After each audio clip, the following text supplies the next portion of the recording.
Sir ಒಂದು ಪ್ರಶ್ನೆ ಅಂದರೆ ನನಗೆ ಕ್ಲಾರಿಟಿ ಸಿಕ್ಕಿಲ್ಲ ಆ ವಿಚಾರವಾಗಿ. ತಮಗೇನಾದ್ರು ಗೊತ್ತಿದ್ರೆ ದಯಮಾಡಿ ತಿಳಿಸಿ. ಶಂಕರ್ ನಾಗ್ ಅವರ ಒಂದು ಕನಸಿನ ಕೂಸು ಸಂಕೇತ, ನಾವು ಕನ್ನಡದವರು ಅವರು ಅಷ್ಟು ಕಷ್ಟಪಟ್ಟು ಕಂಡ ಕನಸು ಸಂಕೇತನ ನಾವು ಯಾಕೆ ಸರ್ ಉಳಿಸ್ಕೊಳಕ್ಕಾಗಲಿಲ್ಲ? ಆಮೇಲೆ ಸಂಕೇತ್ ಓಪನಿಂಗಿಗೆ ಮೈಸೂರಿಂದ ನಮ್ಮ 3 ಜನ ಬ್ರದರ್ಸ್ ಕರೆಸಿ NMH ಹೋಟ್ಲಲ್ಲಿದ್ದು ಸಂಕೇತ್ ಫಸ್ಟ್ ಹಾಡು ನಮ್ಮ ಅಣ್ಣನೇ ಮ್ಯೂಸಿಕ್ ಮಾಡಿದ್ದು, ಮೋಹನ್ ರಾಜ್ಕುಮಾರ್ ಕೇಳಿ ಆಡಿಸಿದ್ದು. ಏನಾಯ್ತು ಸರ್, ಯಾಕೆ ಅದು ನಮಗೂ ಉಳಿಲಿಲ್ಲ ಸರ್ ಅದು ಸಂಕೇತ? ಅವರು ಶಂಕರ್ನಾಗಿರ್ಲಿಲ್ಲವಲ್ಲ, ಏನು ಮಾಡ್ತೀವಿ. ಶಂಕರ್ ನಾಗ್ ಅವ್ರು ಹೋಗ್ತಾರೆ, ಅದು ಹೊಟ್ಟೋಯ್ತದು. ಅದು ಓದ್ತಿದ್ದಂಗೆ ಅಲ್ಲಿ. ಬಟ್ ಗುರುಗಳು ತುಂಬ ಸಪೋರ್ಟ್ ಮಾಡೋರು ಅಂತಲ್ಲ ಸಂಕೇತಿಗೆ?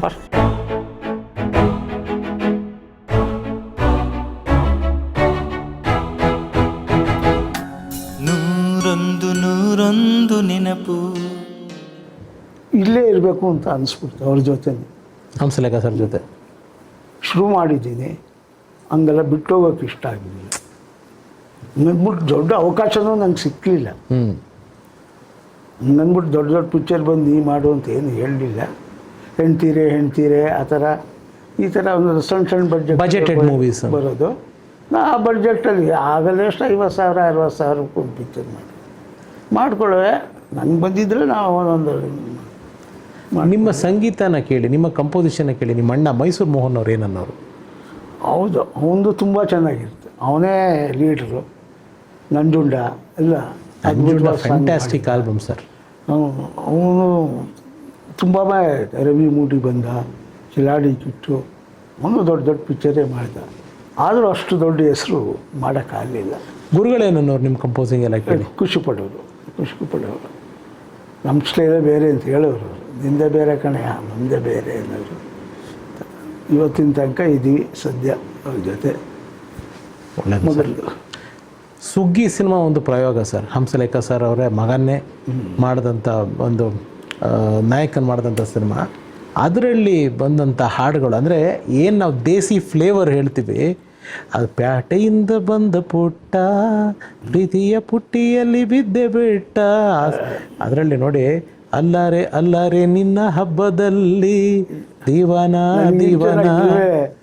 ಎಲ್ಲ ಬಾಯಲ್ಲಿಟ್ಟಿದ್ದೀರಲ್ಲ. ಇಲ್ಲ, ಅದೆಲ್ಲ ಕೇಳ್ಕೊಂಡು ಬೆಳೆದಿರೋದಲ್ಲ ಸರ್.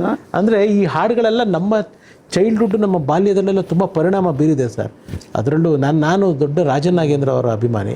ಆಮೇಲೆ ಹಂಸಲೇಖ ಸರ್ ಅವ್ರ ಜೊತೆನೂ ಕೆಲಸ ಮಾಡಿದ್ದೆ. ರಾಜನ್ ನಾಗೇಂದ್ರ ಅವರ ಜೊತೆ ಒಂದು 15 ಸಿನಿಮಾ ಕೆಲಸ ಮಾಡಿದ್ದಾರೆ. ಓ, ಅವರು ಮಹಾನ್ ಪ್ರತಿಭಾ ಮಾಡಿದ್ದಕ್ಕೆಲ್ಲ ಬೇಸ್ಕಿಟ್ಟಾಡ್ ನಾನು. ಸರ್ ಒಂದು ಪ್ರಶ್ನೆ ಅಂದರೆ ನನಗೆ ಕ್ಲಾರಿಟಿ ಸಿಕ್ಕಿಲ್ಲ ಆ ವಿಚಾರವಾಗಿ. ತಮಗೇನಾದ್ರು ಗೊತ್ತಿದ್ರೆ ದಯಮಾಡಿ ತಿಳಿಸಿ. ಶಂಕರ್ ನಾಗ್ ಅವರ ಒಂದು ಕನಸಿನ ಕೂಸು ಸಂಕೇತ, ನಾವು ಕನ್ನಡದವರು ಅವರು ಅಷ್ಟು ಕಷ್ಟಪಟ್ಟು ಕಂಡ ಕನಸು ಸಂಕೇತನ ನಾವು ಯಾಕೆ ಸರ್ ಉಳಿಸ್ಕೊಳಕ್ಕಾಗಲಿಲ್ಲ? ಸಂಕೇತ ಉಳಿಸ್ಕೋಬೇಕಾಗಿದ್ದು ಅನಂತನಾಗ್ ಕೈಲಿತ್ತು. ಆಮೇಲೆ ಸಂಕೇತ್ ಓಪನಿಂಗಿಗೆ ಮೈಸೂರಿಂದ ನಮ್ಮ 3 ಜನ ಬ್ರದರ್ಸ್ ಕರೆಸಿ NMH ಹೋಟ್ಲಲ್ಲಿದ್ದು ಸಂಕೇತ್ ಫಸ್ಟ್ ಹಾಡು ನಮ್ಮ ಅಣ್ಣನೇ ಮ್ಯೂಸಿಕ್ ಮಾಡಿದ್ದು, ಮೋಹನ್ ರಾಜ್ಕುಮಾರ್ ಕೇಳಿ ಆಡಿಸಿದ್ದು. ಓಪನಿಂಗ್ ಸೆರೆಮನಿ ಸಾಂಗು ನಮ್ಮ ಅಣ್ಣನೇ ಮಾಡಿದ್ದು. ಸಂಕೇತಲ್ಲಿ ಫಸ್ಟ್ ರೆಕಾರ್ಡಿಂಗ್ ನಾವೇ ಕಂಡಕ್ಟ್ ಮಾಡಿ. ಏನಾಯ್ತು ಸರ್, ಯಾಕೆ ಅದು ನಮಗೂ ಉಳಿಲಿಲ್ಲ ಸರ್ ಅದು ಸಂಕೇತ? ಅವರು ಶಂಕರ್ನಾಗಿರ್ಲಿಲ್ವಲ್ಲ, ಏನು ಮಾಡ್ತೀವಿ. ಶಂಕರ್ ನಾಗ್ ಅವ್ರು ಹೋಗ್ತಾರೆ, ಅದು ಹೊಟ್ಟೋಯ್ತದು. ಅದು ಓದ್ತಿದ್ದಂಗೆ ಅಲ್ಲಿ. ಬಟ್ ಗುರುಗಳು ತುಂಬ ಸಪೋರ್ಟ್ ಮಾಡೋರು ಅಂತಲ್ಲ ಸಂಕೇತಿಗೆ? ಅವರೆಲ್ಲ ಪಿಕ್ಚರು ಅಲ್ಲೇ ಹಾಕೋದು. ಆ ಧೈರ್ಯ ಮಾಡಿದ್ದೆ ಅವರು. ಅಲ್ಲಿ ಮಾಡ್ತೀನಿ ಇಲ್ಲಿ ಮಾಡಿ ದೊಡ್ಡ ಸಂಘ ಓಪನ್ ಮಾಡಿ, ಸಂಗೀತ ಸಂಘ ಸಂಸಮ್ ಅಂತ. ಸಂಸಮ್ ಕನ್ನಡದ ಕಲಾವಿದರು ಬೇಕು ಅಂತ 200 ಜನ ಕಲಾವಿದರನ್ನ ಕೂಡಿಸ್ತು. ದಾವಣಗೆರೆ ಅಲ್ಲಿ ಇಲ್ಲಿ ಎಲ್ಲ. ಆಮೇಲೆ ಪ್ರತಿದಿನ ಒಂದು 5-6 ಜನ ವಾಯ್ಸ್ ಟೆಸ್ಟಿಂಗ್ ಅಂತ ಬರೋ ಸಾರ್, ನಮ್ಗೊಂದು ಚಾನ್ಸು. ಯಾರೇ ಬಂದರೂ ಅಲ್ಲಿ ಹೋಗಿರ್ತಾನೆ, ಹೋಗೋ ರೆಕಾರ್ಡ್ ಮಾಡೋ ಪಾಪ. ರೆಕಾರ್ಡ್ ಮಾಡಿಬಿಟ್ಟು ಅವ್ರ ಹಾಡನ್ನ ಒಂದು ಕಡೆ ಸೇವ್ ಮಾಡಿ ಅವ್ರ ಅಡ್ರೆಸ್ಸು, ಅವ್ರ ನಂಬರು ಅಥವಾ ಏನಿರುತ್ತೋ ಈ ಥರ ಒಂದು 4,500 ಜನ ವಾಯ್ಸ್ಗಳು. 4,500 ಜನ ವಾಯ್ಸ್ ಟೆಸ್ಟಿಂಗ್ ಮಾಡಿ. ನೋಡಿ ಸ್ನೇಹಿತರೆ, ತುಂಬ ಸುಲಭ ಕಮೆಂಟ್ಗಳು ಮಾಡ್ಬಿಡೋದು ನಾವು. ಹಂಸಲೇಖ ಅವರ ಕೊಡುಗೆ ಏನು ಕನ್ನಡ ಚಿತ್ರರಂಗಕ್ಕೆ ಅನ್ನೋದು ಅವ್ರ ಜೊತೆ ಕೆಲಸ ಮಾಡಿದಂಥ ಗೋಪಿ ಸರ್ ಹೇಳ್ತಾ ಇದ್ದಾರೆ ನೋಡಿ. ಆಮೇಲೆ ಬಹುಶಃ ಒಂದೇ ದಿನ ಪ್ರಸಾದದಲ್ಲಿ 900 ಜನ ವಾಯ್ಸ್ ಟೆಸ್ಟಿಂಗ್, ಅವ್ರಿಗೆ ಊಟ ತಿಂಡಿ ಎಲ್ಲ ಕೊಟ್ಟು ಬೆಳಗಿಂದ ಒಂದೊಂದು ಪಲ್ಲವಿ ಆಡಿಸಿ ಅವರ ಹೆಸರು ಬರೆದು ಅಡ್ರೆಸ್ ಬರೆದು ಇಟ್ಕೊಂಡು ನಾವು ಅವ್ರ ಜೊತೆ ಇಡೀ ಕರ್ನಾಟಕ ತುಳುವುದು, ಹಂಸಭಾವಿ, ಹುಬ್ಳಿ ಎಲ್ಲ ಎಲ್ಲೆಲ್ಲಿ ಹಳ್ಳೀಲಿ ಇದ್ದಾರೆ ಸಿಂಗರ್ಸ್ನ ಸಾರು ಹೋಗಿ ರೆಕಾರ್ಡ್ ಮಾಡೋದು, ಫ್ರೀ ಇದ್ದಾಗೆಲ್ಲ ರೌಂಡ್ ಹೊಡೆಯೋದು ಎಲ್ಲ ಮಾಡಿ ಎಲ್ಲದನ್ನು ಕಲಾವಿದನ್ನ ಆಮೇಲೆ ತುಂಬ ಜನ ನಮ್ಮ ಕನ್ನಡ ಸಿಂಗರ್ಸ್ಗೆ ಗುರುಗಳ ಅವಕಾಶ ಮಾಡಿಕೊಟ್ರಲ್ಲ ಸರ್. ಎಷ್ಟು ಜನ ಸರ್? ರಾಜೇಶ್ ಕೃಷ್ಣ ಅವರು, ನಮ್ಮ ಹೇಮಂತು, ನಂದಿತಾ, ಅನುರಾಧ ಭಟ್ಟು, ಎಲ್ ಎನ್ ಶಾಸ್ತ್ರಿ, ಸುಮಾ, ಎಷ್ಟು ಜನ, ವಿಜಯಲಕ್ಷ್ಮಿ ಅಂತ ಒಬ್ಳು ಸಿಂಗರು, ಅಕ್ಕ ಕಣ್ಣಿರ್ಲಿಲ್ವಲ್ಲ ಆಕೆ, ಯಾರು ಬಂದರೂ ಕೊಡೋರು, ಹೋಗಿ ಮೈಕ್ ಮುಂದೆ ನಿಂತ್ಕೊಂಡವ್ರು ಅಷ್ಟೇ. ಹಿಂಗಾರ ಆಡಲಿ, ನೀನು ಚೆನ್ನಾಗಿ ಆಡಿದ್ರೆ ಬಾ ಆಡು, ಧೈರ್ಯವಾಗಿ ಆಡು. ಅದು ಆ ಗತ್ತು, ಆ ದಿಲ್ಲು ಯಾರಿಗೂ ಬಂದಿಲ್ಲ ಸರ್, ಬರಲಿಲ್ಲ ನಿಜವಾಗ್ಲೂ. ಅಂದರೆ ನೆಕ್ಸ್ಟ್ ಜನ್ರೇಷನಲ್ಲಿ ಹಳಬರಲ್ಲ, ನೆಕ್ಸ್ಟ್ ಜನ್ರೇಷನ್ಗಳಲ್ಲಿ ತುಂಬ ವಿರಳ ಆ ಥರದ್ದು ಬಂದವರು. ಈಗೆಲ್ಲ ಅಪ್ಗ್ರೇಡ್ ಆಗೋಯ್ತು, ಎಲ್ಲ ಒಂದು ಕೀಬೋರ್ಡ್ ಇಟ್ಕೊಂಡು ಅಲ್ಲೇ ಮಾಡಿಕೊಂಡು ಹೋಮ್ ಸ್ಟುಡಿಯೋ ಮಾಡಿಕೊಂಡು ಯಾವಾಗ ಯಾರು ಬೇಕೋ ಕರ್ಸ್ಕೋಬೋದು, ಮಾಡ್ಬೋದು. ಎಲ್ಲಾಗತ್ತೆ ಏನಾಗುತ್ತೆ ಎಲ್ಲ 5.1 ಹಿಡಿದು ಅವರೇ ಬ್ಯಾಲೆನ್ಸ್ ಮಾಡಿ ಈಗ ತುಂಬ ಮುಂದಕ್ಕೆ ಕೊಟ್ಟೋಗಿದೆ. ತಪ್ಪೇನಿಲ್ಲ, ಅದು ಅಪ್ಗ್ರೇಡು, ಕ್ವಾಲಿಟಿ, ಟೆಕ್ನಾಲಜಿ ಅಪ್ಡೇಟ್ ಆಗ್ತಾರೆ, ಎಲ್ಲವೂ ಇದೆ. ಕಾನ್ಸಂಟ್ರೇಷನ್ ಆನ್ ಕ್ವಾಲಿಟಿ, ಆ ಸೌಂಡು ಏನಿದ್ರು ಸೌಂಡ್ ಬೇಕು, ಆ ಸೌಂಡು ಕ್ರಿಯೇಷನ್ ಹೆಂಗೆ ರೆಸ್ಟೆಂಡ್. ನಮ್ಮ ಕಾಲನೇ ಬೇರೆ ಆಗೋಯ್ತು, 70 ವರ್ಷದ ಕಾಲ ಅದು, ಅದೇನು ಮಾಡೋಕ್ಕಾಗಲ್ಲ, ತಪ್ಪು ಅಂತ ಹೇಳಿಲ್ಲ. ಇವತ್ತು ಜನ್ರೇಷನ್ ಏನು ಕೇಳ್ತಾರೆ ಅದು ಕೊಡಲೇಬೇಕಲ್ವ ಸರ್? ಕರೆಕ್ಟ್ ಅಲ್ವಾ? ಗೋಪಿ ಸರ್ ಬಗ್ಗೆ ನಾನೊಂದು ಮಾತು ಹೇಳಬೇಕು. ಎಲ್ಲೋ ಒಂದು ಚಿಕ್ಕದಾಗಿ ಒಂದು ಸಾಸಿವೆ ಕಾಳಷ್ಟು ಕೆಲಸ ನಾನು ಮಾಡಿದ್ದು ಅವರೊಟ್ಟಿಗೆ. ಅಂದರೆ ನಮ್ಮ ಬಾಲಾಜಿ ಸರ್, ರವಿ ಸರ್ ಅವ್ರ ತಮ್ಮ ನಾಗರಾವು ಸಿನಿಮಾನ ಮತ್ತೆ ರಿಲೀಸ್ ಮಾಡಿದ್ವಿ. ಅದ್ರದ್ದು ಮ್ಯೂಸಿಕ್ ಕೆಲಸನ ಗೋಪಿ ಸರ್ ಅವರ ಅಣ್ಣನ ಮಕ್ಕಳು, ನಮ್ಮ ಮೋಹನ್ ಸರ್ ಅವ್ರ ಮಕ್ಕಳು ಗೌತಮ್ ಮತ್ತು ಗೌರವ್ ಅವ್ರಿಗೆ ವಹಿಸಿದ್ರು. ಆವಾಗ ಗೋಪಿ ಸರ್ ಜೊತೆ ನಮ್ಮದು ಕೆಲವು ಈ ರೆಕಾರ್ಡಿಂಗ್ಗಳಲ್ಲಿ, ರೆಕಾರ್ಡಿಂಗ್ ಸಂದರ್ಭದಲ್ಲಿ ತುಂಬ ಮೀಟ್ ಮಾಡ್ತಾ ಇದ್ದೀವಿ ನಾವು ಮಾತಾಡ್ತಂದರೆ. ಒಂದೊಂದು ಆ ವಿಷಯದಲ್ಲಿ ನಾನು ಗೌತಮ್ ಅವ್ರಿಗೆ, ಗೌರವ್ ಅವ್ರಿಗೆ, ಗೋಪಿ ಸರ್ಗೆ 100% ನಾನು ಎಷ್ಟು ಈ ಸಂದರ್ಭದಲ್ಲಿ ಅದು ಹೇಳಿದ್ರು ತಪ್ಪಾಗಲ್ಲ. ಯಾಕೆಂತಂದರೆ ಅವರಾಗಲೇ ಒಂದು ಮಾತು ಹೇಳಿದ್ರು, ಕ್ರಿಯೇಟ್ ಮಾಡಿಬಿಡ್ಬೋದು. ಇವಾಗ ಲೆಜೆಂಡ್ ವಿಜಯ್ ಭಾಸ್ಕರ್ ಅವ್ರು ಮಾಡಿದ ಮ್ಯೂಸಿಕ್ನ ಮತ್ತೆ ರೀಕ್ರಿಯೇಟ್ ಮಾಡಿ ಅದನ್ನು ಹಾಗೆ ಧಕ್ಕೆ ಬರ್ದವ್ರಿಗೆ ಇವತ್ತಿನ ಹೊಸ ಇದರಲ್ಲಿ ಮಾಡೋದು, ಟೆಕ್ನಾಲಜಿನಲ್ಲಿ ಮಾಡೋದು ತುಂಬ ಚಾಲೆಂಜಿಂಗ್ ಕೆಲಸ. ನಾಗರಾವುದು ಸರ್ ತುಂಬ ಕಷ್ಟ, ಅದು ತುಂಬ ಕಷ್ಟ, ದೊಡ್ಡ ಜವಾಬ್ದಾರಿ ಅದು. ಅದು ಗೌತಮ್ ಮೇಲೆ ಇರ್ಬೋದು, ನಿಮ್ಮ ಮೇಲೆ ಇರ್ಬೋದು, ತುಂಬ ದೊಡ್ಡ ಜವಾಬ್ದಾರಿ ಅದು.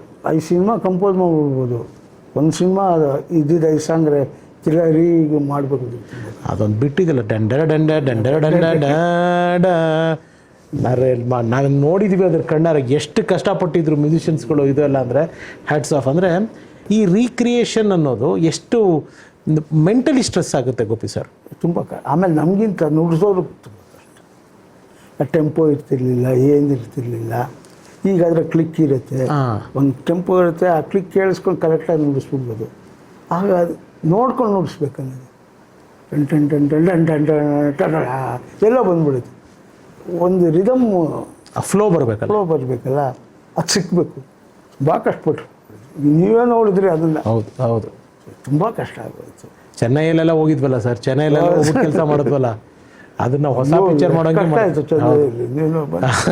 ಅಲ್ಲಿ ಮ್ಯೂಸಿಷಿಯನ್ಸ್ನ ಇಟ್ಬಿಟ್ಟು ಗೌತಮ್ ಅವರು, ಗೋಪಿ ಸರು ತುಂಬ ಅದಕ್ಕೆಲ್ಲ ತಕ್ಕ ಹಾಗೆ ಅವರ ತಂದೆಯವರು ಅಥವಾ ವಿಷ್ಣು ಸರು ಅಥವಾ ಪುಟ್ಟಣ್ಣ ಸರ್ ಮಾಡಿದ ಆ ಅದ್ಭುತವಾದ ಕೆಲಸಕ್ಕೆ ಎಲ್ಲೂ ಕೂಡ ಸಣ್ಣ ಮಟ್ಟದಲ್ಲೂ ಲೋಪದೋಷ ಕಾಣಬಾರ್ದು ಅಂತ ನಮ್ಮ ಬಾಲಾಜಿಯವರು ಅಷ್ಟೇ ಕೇರ್ ತೊಗೊಂಡ್ರು. ಅದನ್ನು ಒಂದು ಹಣದ ವಿಷಯದಲ್ಲಾಗಿರ್ಬೋದು, ಅಥವಾ ಕ್ವಾಲಿಟಿ ವಿಷಯದಲ್ಲಾಗಿರ್ಬೋದು, ಅಥವಾ ಜನಕ್ಕೆ ಪ್ರೆಸೆಂಟ್ ಮಾಡೋ ವಿಷಯದಲ್ಲಾಗಿರ್ಬೋದು. ಯಾಕೆಂದರೆ ನಾಗರ ಹಾವುಗೆ ಆ ಓಪನಿಂಗ್ ಬರೋದಕ್ಕೆ ಇವೆಲ್ಲವೂ ರಿಲೀಸ್ ಆದಾಗ ಕಾರಣ ಇದೆ. ಹಳೆ ನಾಗರ ಹಾವುನೇ ಹೊಸದಾಗಿ ನಾವು ರಿಲೀಸ್ ಮಾಡಿರೋ ವಿಚಾರ ಹೇಳ್ತಾ ಇರೋದು.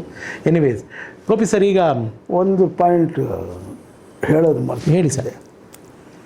ಕಪ್ಪು ಬಿಳುಪು ಶೂಟಿಂಗ್ ಪುಟ್ಟಣ್ಣ ಸರ್ ನಾವು ಇಲ್ಲಿನದ್ರಲ್ಲಿ.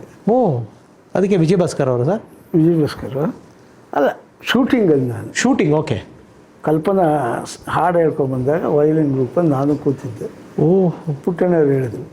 ಅದಾದಮೇಲೆ ನಮ್ಮದಿಗೆ, ನಮ್ಮ ಅಣ್ಣ ತಮ್ಮಂದಿರಿಗೆ ಮಡ್ರಾಸ್ಗೆ ಇನ್ಸ್ಟ್ರೂಮೆಂಟಲ್ ಮ್ಯೂಸಿಕ್ಗೆ ಚೆನ್ನೈಗೆ ಕಳಿಸಿ ನಮ್ಮದೊಂದು ರೆಕಾರ್ಡು ಮಾಡಿಸ್ರು, ಪ್ಲೇಟ್. ಯಾರು? ಪುಟ್ಟಣ್ಣವರೇ ಇನ್ಫ್ಲೂಯೆನ್ಸ್ ಮಾಡ್ತಿತ್ತು. ಓಹೋ. ಅಲ್ಲಿ ಹೋಗಿ ಮಾಡಿದ್ವಿ. ಯಾರೇ ಕೂಗಾಡಿ ಇದೆಲ್ಲ ಇನ್ಸ್ಟ್ರೂಮೆಂಟಲ್ಲಿ ನುಡಿಸ್ತೀವಿ. 45 ಆಗ ಪುಟ್ಟಣ್ಣವರು ನೀನು ಗಿಟಾರ್ ಇಟ್ಕೊಂಡು ಬ್ರಾಡ್ವೇ ಹೋಟ್ಲಿಗೆ ಬಾ ನಾಳೆ ಅಂದರು. 4 ರೂಪಾಯಿನ ಬಸ್ ಆಗಿ ಚಾರ್ಜು. ಹೋದೆ ಮಡ್ರಾಸಲ್ಲಿ, ಇಲ್ಲಿ ಬೆಂಗಳೂರು ಕಲ್ಪನಾ ಪಕ್ಕ ಐತಲ್ಲ ಬ್ರಾಡ್ವೇ. ಮೈಸೂರಿಂದ ಬ್ರಾಡ್ವೇ ಹೋಟ್ಲಿಗೆ ಹೋದೆ. ವಿಜಯ್ ಭಾಸ್ಕರ್ ಕಂಪೋಸ್ ಶುಭಮಂಗಳ. ಓ, ಅಲ್ಲಿ ಇಳೆಯರಾಜನ ತಮ್ಮ ಗಂಗಯ್ಯ ಮರ್ ಕಂಪೋಸಿಂಗ್ ಗಿಟಾರ್ ಮಣಿ ಅಂತ ತಗೊಳ್ಳ. ಇವರು ಬಂದು ವಿಜಯ್ ಭಾಸ್ಕರ್. ಪುಟ್ಟಣ್ಣ ಕರ್ಕೊಂಡೋಗಿ ನಮ್ಮ ಹುಡುಗ ಮೈಸೂರಿನ ಬಂದ, ಇನ್ನೂ ಕುಡಿಸ್ಕೋಲ್ಲ, ಕಂಪೋಸಿಂಗ್ ಹೆಂಗಿರುತ್ತೆ, ರಿದಮ್ ಗಿಟಾರ್ ನುಡಿಸ್ತಾನೆ. ನಮ್ಮ ಪ್ರೋಗ್ರಾಮ್ ನುಡಿಸಿದ್ದಾರೆ ಇವರು ಮೈಸೂರಲ್ಲಿ ಅಂತ ವಿಜಯ್ ಭಾಸ್ಕರ್. ಆಗಿನ ತುಂಬ ವಯಸ್ಸು ಆಗಿಲ್ಲ, ಮದುವೆಗಿದೆ ಆಗಿದೆ. ಅಲ್ಲಿ 3 ದಿನ ಇದ್ದೆ. 3 ಡೇಸ್ ಕಂಪೋಸಿಂಗ್. 4 ಕೇಳಲಿ 8 ಇಷ್ಟೆಲ್ಲ ಇದು. ವ್ಯಾಸರಾವ್ ಬಂದಿದ್ದರು, ಬ್ಯಾಂಕಲ್ಲಿ ಕೆಲಸ. ಬೆಳಿಗ್ಗೆ ಬಂದ್ಬಿಟ್ಟು ಅವರು ಡೈಲಿ ಬೆಳಿಗ್ಗೆ 7 ಗಂಟೆಗೆ ಚಿತ್ರದುರ್ಗಕ್ಕೆ ಹೋಗಬೇಕು, ಝರಿಲ್ಲ ಇನ್ಸನ್ ಶೂಟಿಂಗ್. 7:15 ಬರೋರು, ಸ್ನಾನ ಮಾಡ್ಕೊಂಡು 8 ಗಂಟೆಗೆ ಸಾಂಗ್ ಕೇಳೋಕ್ಕೆ ಬರೋರು ರೂಮ್ಗೆ. ನಾವು 7:15 ಅಲ್ಲೇ ಕೂತ್ಕೊಂಡು ನಂಗೊಂದು ಪುಟ್ಟು ಒಂದು ರೂಮಲ್ಲಿ ಜಾಗ ಮಾಡಿಕೊಟ್ಟಿದ್ದೆ. 4-5 ದಿನ ಇದ್ದೆ. ಎಲ್ಲ ಬಸ್ ಚಾರ್ಜ್ ಎಲ್ಲ ಕೊಟ್ಟು ಕಳಿಸ್ತಾರೆ. ಇಲ್ಲಿದ್ದ ವಿಜಯ್ ಭಾಸ್ಕರ್ದು. ಆಮೇಲೆ ವಿಜಯ್ ಭಾಸ್ಕರ್ ನುಡ್ಸೋಕ್ಕೆ ಶುರು ಮಾಡಿದ್ದೆ. ಸೊ ಫಸ್ಟ್ ಕಂಪೋಸಿಂಗು ಹೋಗಿದ್ದೆ ನಾನು ಶುಭಮಂಗಳ. ಪುಟಣನೇ ಹೇಳಿತು. ಸಂಜೆ ಬಂದು ವ್ಯಾಸರಾವ್ ಏನು ಬರ್ದು ಯಾವ ಬ್ಯಾಂಕಲ್ಲಿ ಲೆಕ್ಕ ಗೊತ್ತಿಲ್ಲ, ಬರೀ 4 ಅಯ್ಯೋ ನೋಡಿ ಹೆಂಗೆ ಹುಡ್ತು ಹಾಡು. ಹಿಂಗೆ ಅಂಥವ್ರ ಜೊತೆಯಲ್ಲ ಇದ್ವಲ್ಲ ನಾವು. ಪುಟ್ಟಣ್ಣವರ ಸಂಗೀತ ಅಭಿರುಚಿ ನೀವು ನೋಡಿದಾಗೆ ಹೇಗಿತ್ತು ಸರ್ ಕಂಪೋಸಿಂಗಲ್ಲೆಲ್ಲ? ಅವರೇ ಫಸ್ಟ್ ಲೈನೆಲ್ಲ ಹಾಡೇ ಬಿಡೋರು. ರಾಜ್ ಕಪೂರ್ ಥರ. ಹೌದಾ? ಅವರೆಲ್ಲ ತಲೆ ಹಂಗಿರೋದು, ಹಿಂಗಿದ್ರೆ ಹಿಂಗೆ ಬರಬೇಕು, ಅದ್ಭುತವಾದ. ಸೊ ಇದು ದೊಡ್ಡ ದೊಡ್ಡವರ ಅವರ ಅಭಿರುಚಿ ಇದು. ಆಮೇಲೆ ಸಿಕ್ಕಾಪಟ್ಟೆ ಶ್ರದ್ಧೆ, ಇದು ಇಂಪಾರ್ಟೆಂಟ್. ಇನ್ವಾಲ್ವ್ಮೆಂಟ್ ಇದೆಲ್ಲ, ಈ ಕೆಲಸ ಫುಲ್ ಇನ್ವಾಲ್ವ್ಮೆಂಟ್ ಹೋದ್ರೇ ನಿಮಗೆ ಅದರದ್ದು ಗ್ರಿಪ್ ಸಿಗೋದು. ಹಂಗಲ್ಲ ಹೆಂಗೋ ಮಾಡ್ಬಿಡೋಣ ಹಂಗೆ. ಪರ್ಫೆಕ್ಷನ್ ಅಷ್ಟೇ ನಮ್ಮ ಮಾಡಿರ್ತೀವಿ. ಪರ್ಫೆಕ್ಟ್ ಆಗಿರಬೇಕು, ಏನೇ ಮಾಡೋದು ಕರೆಕ್ಟ್. ಹೇಳೋರು 3:15 ಕಂಪೋಸಿಂಗ್ ಕರೆಯೋರು. ನೀನು ಯಾವಾಗ ಟೈಮ್ ಕೀಪ್ ಅಪ್ ಮಾಡ್ತೀಯೋ ನಿನ್ನ ಟೈಮ್ ಚೆನ್ನಾಗಿರುತ್ತೆ. ನಾನು ಒಂದ್ಸತಿ ಗುರುಗಳಿಗೆ ಕೇಳಿದ್ದೆ ಸರ್, ಅವಾಗ ವಾಚ್ ಕಟ್ತಾ ಇರಲಿಲ್ಲ ಅವರು. ಗುರುಗಳೇ ವಾಚ್ ಕಟ್ಟಿಲ್ಲ, ನನ್ನ ಟೈಮ್ ಚೆನ್ನಾಗಿರ್ಬೇಕಾದ್ರೆ ನಾನು ಯಾಕೋ ಟೈಮ್ ನೋಡಲಿ ಅನ್ನೋರು. ಆಮೇಲೆ ಹಂಸಲೇಖ ಸರ್ದು ಇನ್ನೊಂದು ಸೂಪರ್ ನನ್ನ ಮೆಮೊರಿ ಒಂದಂತಂದರೆ, ಅವರು ಈ ಹಬ್ಬದ ಶುಭಾಶಯಗಳನ್ನ ಹೇಳೋದು. ಯು ಶು, ದಿ ಶು, ಯುಗಾದಿ ಶುಭಾಶಯಗಳಿಗೆ ಯು ಶು, ದೀಪಾವಳಿ ದಿ ಶು, ಸಂಕ್ರಾಂತಿಗೆ ಸಾ ಶು, ಹೀಗೆ ಗುರುಗಳು ಶುಭಾಶಯಗಳನ್ನ ಹೇಳ್ತಿದ್ದಿದ್ದು. ಅಷ್ಟೇ ತಮಾಷೆಗೂ ಇರೋರು, ನಗ್ತಾನೂ ಇರೋರು, ಅಷ್ಟೇ ಸ್ಟ್ರಿಕ್ಟಾಗೂ ಇರೋರು. ಇನ್ನು ಗೋಪಿ ಸರ್, ಸ್ವಲ್ಪ ನಿಮ್ಮ ಫ್ಯಾಮ್ಲಿ ಈ ಕಡೆ ಮಾತಾಡೋದಾಯಿತು ಅಂತ ನೀವು ಆಗಲೇ ಮಾತಾಡ್ತಾ ಒಂದು ಮಾತು ಹೇಳಿದ್ರಿ. ಕೆಲಸದಲ್ಲೇ ಅಷ್ಟು ಮಗ್ನ ಆಗಿದ್ದೆ ನಾನು ಅಂದರೆ, ಮನೆ ಮಕ್ಕಳು ಬೆಳೆಯೋದು, ಹಬ್ಬ ಹರಿದಿನ ಯಾವುದು ನೋಡಿಲ್ಲ ಅಂತ. ಇದು ನೀವು ಇಲ್ಲ ಮನೆಯಲ್ಲಿ ಒಳ್ಳೆ ಅಕೇಶನ್ಗಳಿಗೆ, ಹಬ್ಬಕ್ಕೆ ಅನ್ನೋದು ಮನೆಯವ್ರಗಳಿಗೆ ಎಷ್ಟು ಬೇಜಾರಿರೋದು? ಇರೋದು ಅದು ನಂಗೆ ಗೊತ್ತಾಗ್ತಿರಲಿಲ್ಲ. ಬಟ್ ಏನು ತೋರಿಸ್ಕೋತಿರ್ಲಿಲ್ಲ ನಿಮ್ಮ ಹತ್ರ? ಇಲ್ಲ, ನೋ ಕಂಪ್ಲೇಂಟ್ಸ್. ಎಲ್ಲ ಜವಾಬ್ದಾರಿ ಅವಳೇ ನೋಡ್ಕೊಳ್ಳೋದು. ಮಕ್ಕಳನ್ನ ಅವಳೇ ಬೆಳೆಸ್ತಿದ್ದು. ನನ್ನ ಜೊತೆ ನಮ್ಮ ಮಾವ ಇದ್ದರು, ನನ್ನ ತಾಯಿ ನಮ್ಮ ಮನೇಲೇ ಬಂದಿದ್ದರು. ನಮ್ಮ ಮಾವ 93 ವರ್ಷ ಇದ್ದರು, ಬದುಕಿದ್ರು. ನಮ್ಮಮ್ಮನೂ ಆಮೇಲೆ ನಮ್ಮ ಮೈಸೂರಲ್ಲಿ ಬೆಳೆದಿದ್ದೆ ಜಾಯಿಂಟ್ ಫ್ಯಾಮಿಲಿ, 25-30 ಜನ. ಬೆಂಗಳೂರು ಬಂದಾಗಲೇ 15-20 ಜನ. ಸೊ ಊಟ ತಿಂಡಿ ಬಂತು. ನಮ್ಮಮ್ಮನ ಕಾಲದಿಂದನೂ ಅಜ್ಜಿ ಕಾಲದಿಂದ ಅನ್ನಪೂರ್ಣೇಶ್ವರಿ 20 ಜನಕ್ಕೆ ಅಡುಗೆ ಆಗೋದು ಮಾಡೋದು. ಸೊ ಆದ್ದರಿಂದ ಏನೂ ಇರಲಿಲ್ಲ. ಮಕ್ಕಳದ್ದು ಆಮೇಲೆ ನನ್ನ ಮಗ ನೀತು, ಅವನು 2 ವರ್ಷ ಮಗು ಇದ್ದಾಗಲೇ ಗಿರೀಶ್ ಕಾರ್ನಾಡ್ದು ಒಂದು ಸೀರಿಯಲ್ಗೆ ಅಂತ ಎತ್ಕೊಂಡಿರೋ ಕರ್ಕೊಂಡೋಗಿದ್ರು. ಆಮೇಲೆ ಅವನಿಗೆ ಇದು ಕರಾಟೆ, ಸ್ವಿಮ್ಮಿಂಗು, ಡ್ಯಾನ್ಸು, ಮಕ್ಕಳನ್ನ ಕಳಿಸ್ತಾರೆ. ಒಂದು ಆಟೋ ಮಾಡಿ ಬೆಳಗ್ಗೆ 5:30 ಕಳಿಸೋದು. ಹಂಗೆ ಪ್ರಾಕ್ಟೀಸ್ ಮಾಡ್ತಾ ಮಾಡ್ತಾ ಮಾಡ್ತಾ ಸಣ್ಣ ಪುಟ್ಟ ಎಸ್ ಮೂರ್ತಿ ಸ್ಕೂಲಿಗೆ ಕಳಿಸೋದು.